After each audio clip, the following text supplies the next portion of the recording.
મિત્રો હવે આપણે જોઈશું ઉદાહરણ નંબર 3.8. આ ઉદાહરણની અંદર આપણે વિસ્ટર્ન બ્રિજની અંદર રહેલા ગેલ્વેનોમીટરમાંથી પસાર થતો પ્રવાહ શોધવાનો છે. એટલે કે અહીંયા ગેલ્વેનોમીટર છે અને એનો યાંત્રિક અવરોધ છે 15 ઓહ્મ. તો આપણે આ ગેલ્વેનોમીટરના અવરોધમાંથી પસાર થતો પ્રવાહ એટલે કે આપણે એને આઈજી કહીએ છીએ, તો આઈજી શોધવાનો છે. અહીંયા આપણને વિસ્ટર્ન બ્રિજ આપેલો છે. તો આ આઈજી શોધવા માટે સૌથી પહેલાં આપણે એ નક્કી કરવું પડે કે આ વિસ્ટર્ન બ્રિજ સંતુલન સ્થિતિમાં છે કે નહીં. જો સંતુલિત સ્થિતિમાં હોય તો સંતુલિત સ્થિતિમાં તો આ વચ્ચેની શાખામાંથી પસાર થતો પ્રવાહ શૂન્ય થાય છે, એટલે આપણે આઈજી ગણવાનો રહેતો જ નથી. પરંતુ આ વિસ્ટર્ન બ્રિજ સંતુલિત સ્થિતિમાં નથી. હવે સંતુલિત સ્થિતિમાં છે કે નહીં એ કેવી રીતે ખબર પડે? તો અગાઉ આપણે વિસ્ટર્ન બ્રિજ સંતુલિત સ્થિતિમાં છે કે નહીં એ કેવી રીતે નક્કી કરી શકાય એનો એક અગર વિડીયો જોયેલો છે. તેમ છતાં પણ ફરીથી જોઈ લઈએ. ઉપરની શાખાના બે અવરોધનો ગુણોત્તર નીચેની બે શાખાના અવરોધના ગુણોત્તર જેટલો થાય તો સંતુલિત સ્થિતિ કહેવાય. પણ અહીંયા તો એવું છે જ નહીં. 100/10 એટલે 100 જવાબ થાય અને 60/5 એટલે 13 જવાબ થાય, અરે 12 જવાબ થાય. તો ઉપર 10 આવે છે, નીચે 12, એટલે કે આ વિસ્ટર્ન બ્રિજ સંતુલિત સ્થિતિમાં નથી. તો હવે આપણે આને કિર્ચોફના નિયમનો ઉપયોગ કરીને આઈજી શોધવાનો થાય. તો હવે આપણે કિર્ચોફનો નિયમ વાપરવો તો પહેલાં પ્રવાહ વિભાજન દર્શાવવું પડે. તો આપણે પહેલાં પ્રવાહ વિભાજન દર્શાવી દઈએ. માની લો કે અહીંયાથી આઈ જેટલો પ્રવાહ આવે છે બેટરીમાંથી, જે બે રસ્તાઓમાં વિભાજિત થઈ જાય છે. માની લો કે આ બાજુ I1 પ્રવાહ જાય છે, તો આ બાજુ I2 જાય છે. હવે I1 અહીંયા આવે, અહીંયાથી નીચે તરફ આઈજી ગયો, તો I1 માંથી આઈજી જતો રહ્યો, તો આ બાજુ કેટલો પસાર થશે? I1 minus IG. એવી જ રીતે આઈજી નીચે આવ્યો અહીંયા અને આ બાજુથી I2 આવ્યો, તો અહીંયા ટોટલ પ્રવાહ થઈ ગયો I2 પ્લસ આઈજી. હવે જો I2 પ્લસ આઈજી અને I1 માઇનસ આઈજી આ બંનેનો તમે સરવાળો કરશો તો કુલ પ્રવાહ પાછો હતો એટલો I, એટલે કે I1 પ્લસ I2 થઈ જશે. તો આપણું આ પ્રવાહ વિભાજન થઈ ગયું. હવે આપણે પોઈન્ટના નામ આપી દઈએ, આ A, આ B, આ C અને આ D. હવે આપણે જુદી જુદી લૂપમાં કિર્ચોફનો નિયમ વાપરીને આ આઈજી શોધી કાઢીશું. તો હવે સૌપ્રથમ આપણે પહેલી લૂપ લઈએ, BCDB. તો લૂપ BCDB માં કિર્ચોફનો નિયમ વાપરતા BCDB આપણે આમ ફરીશું. હવે આપણા નિયમ અનુસાર અહીંયા વિદ્યુત સ્થિતિમાન VB લઈ લઈએ, તો આ VB પ્રવાહની દિશામાં જ ફરીએ છીએ, એટલે નિશાની માઇનસ. અવરોધનું મૂલ્ય છે 10, પ્રવાહનું મૂલ્ય છે I1 માઇનસ આઈજી. સી બિંદુ આગળ આવી ગયા, અહીંયાથી આપણે આમ જઈએ છીએ અને પ્રવાહ આપણી વિરુદ્ધ દિશામાં આવે છે, એટલે નિશાની પ્લસ. અવરોધનું મૂલ્ય 5 છે, પ્રવાહનું મૂલ્ય I2 પ્લસ આઈજી છે. હવે ડી બિંદુ આગળ આવ્યા, હવે આપણે આમ જઈએ છીએ અને પ્રવાહ આપણી સામે વિરુદ્ધ દિશામાં આવે છે, એટલે નિશાની ફરીથી પ્લસ. અવરોધનું મૂલ્ય 15 છે અને પ્રવાહનું મૂલ્ય આઈજી છે. હતા ત્યાંના ત્યાં પહોંચી ગયા, એટલે વિદ્યુત સ્થિતિમાન હતો એટલો ને એટલો જ વીબી જેટલો જ હોવો જોઈએ. તો આ વીબી કેન્સલ આઉટ થશે. હવે આપણે ગુણાકાર કરી દઈએ, તો minus 10 I1 plus 10 IG plus 5 I2 plus 5 IG plus 15 IG is equal to 0. I1 વાળું એક જ પદ છે, એટલે માઇનસ 10 I1. આઈજી 10 ને 5 15, 15 દુ 30 IG plus 5 I2 is equal to 0. હવે આ સમીકરણને 5 વડે ભાગી દઈએ, તો સમીકરણને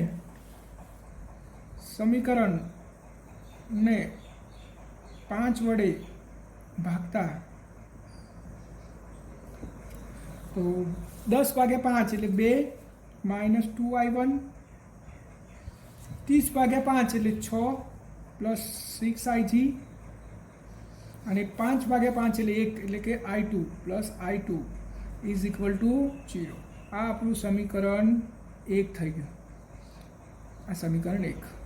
હવે આપણે બીજી એક લૂપ લઈ લઈએ. આપણે અહીંયા લૂપ લઈશું ABCVA. લૂપ ABCVA માં કિર્ચોફનો નિયમ વાપરતા અહીંયા આપણે આ કિર્ચોફનો નિયમનો યુઝ કરીશું આ લૂપમાં. અહીંયાથી સ્ટાર્ટ કરીએ આપણે. અહીંયા વિદ્યુત સ્થિતિમાન VA લઈ લઈએ.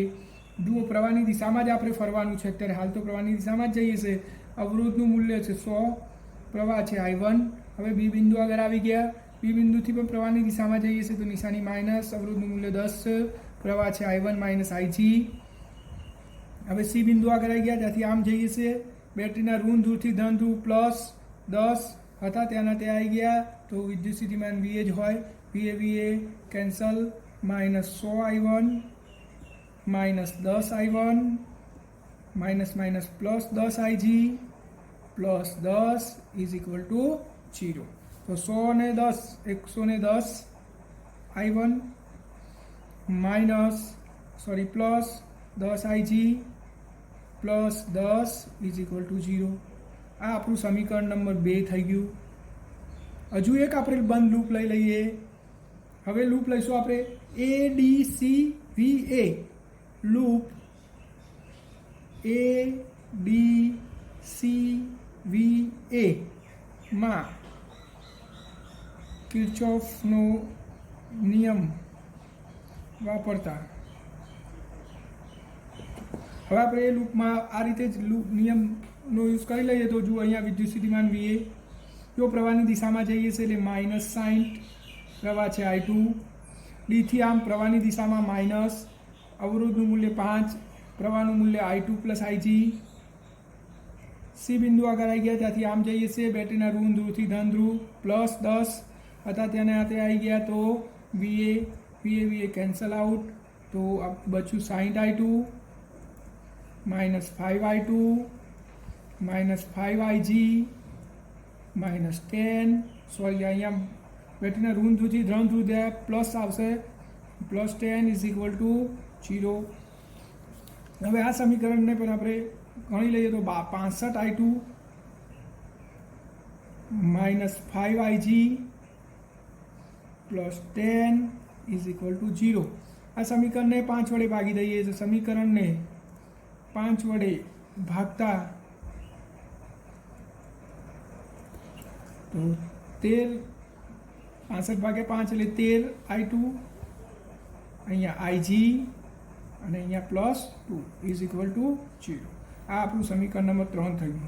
હવે આ 3 સમીકરણનો આપણે લોપની રીતે ઉકેલ મેળવીશું અને IJ શોધી લઈશું. તો સૌપ્રથમ આપણે હજુ આ સમીકરણને આપણે 5 વડે ભાગી શકતા હતા, જેથી સરળતાથી આપણે ગણી શકીએ. તો આ સમીકરણને 5 વડે ભાગી દઈએ. સમીકરણને 5 વડે ભાગીએ તો શું થશે?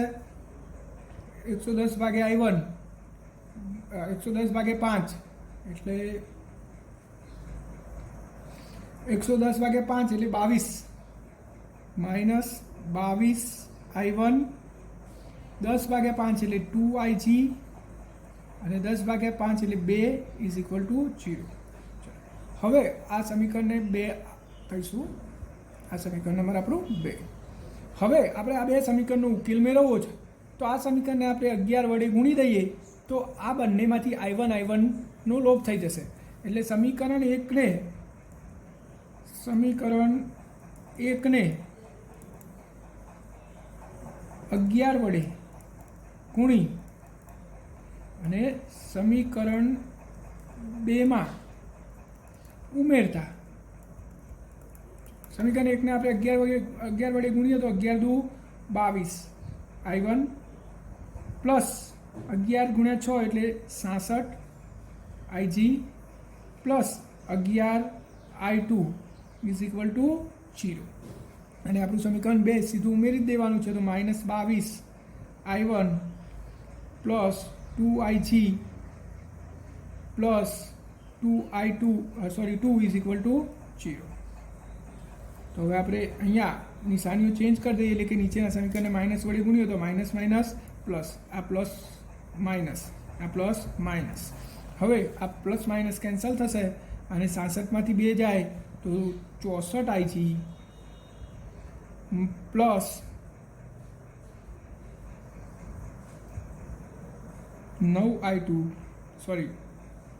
Plus 11 I2 minus 2 is equal to 0. આપણું આ સમીકરણ બની ગયું 11 I2 અને માઇનસ 2 ઇઝ ઇક્વલ ટુ 0. આ આપણું સમીકરણ નંબર 4 બની ગયું. હવે આપણે આગળ જઈએ આ દાખલાને. તો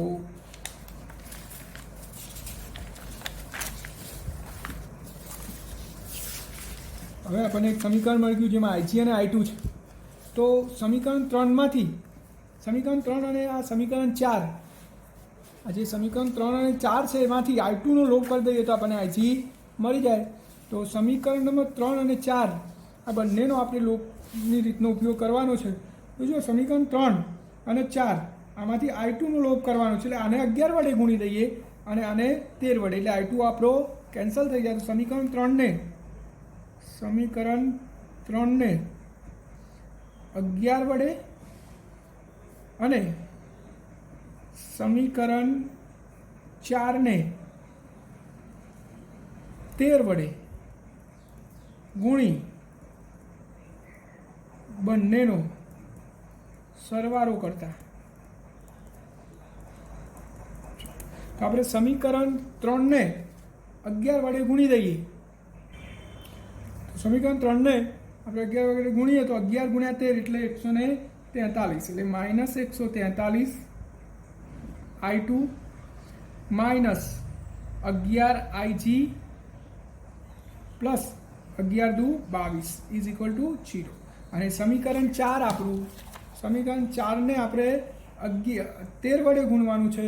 તો 13 ગુણ્યા તો 64 ગુણ્યા 13 એટલે થશે 832 પ્લસ 832 IG પ્લસ 11 ગુણ્યા 13 એટલે 143 I2 માઇનસ અહીંયા 13 વડે આપણે ગુણીએ તો 13 દુ 26 is equal to 0.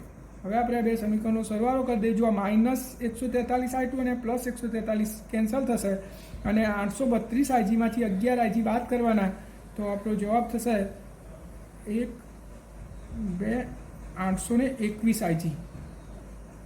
832 minus 11 821 IG અને માઇનસ 4 ઇઝ ઇક્વલ ટુ 0. તો 821 IG બરાબર 4. તો IG બરાબર 4 ભાગ્યા 821, 4 ભાગ્યા 821 એટલે 0.00487 IG. આટલા એમ્પિયર પ્રવાહ કેલ્વિનોમીટરમાંથી પસાર થશે. અને આપણે આ રીતે 1, 2, 3 પોઈન્ટ આમ જઈએ તો 4.87 ગુણ્યા 10⁻³ એમ્પિયર. IG બરાબર 4.87 મિલી એમ્પિયર પ્રવાહ આપણા ગેલ્વેનોમીટરના અવરોધમાંથી, એટલે કે આ શાખામાંથી પસાર થશે. તો મિત્રો આ દાખલો લાસ્ટ યર બોર્ડની એક્ઝામમાં પૂછાયેલો છે. તો તમે શાંતિથી જો કિર્ચોફના નિયમનો ઉપયોગ કરશો અને લોપની રીત આવડતી હોય તો સરળતાથી ગણી શકાય છે. આવો સેમ એક દાખલો સ્વાધ્યાયમાં પણ છે અને આ બંને દાખલા આપણે બીજી રીતથી પણ ગણી શકીએ છીએ. એ પણ આપણે નેક્સ્ટ લેક્ચરમાં જોઈશું.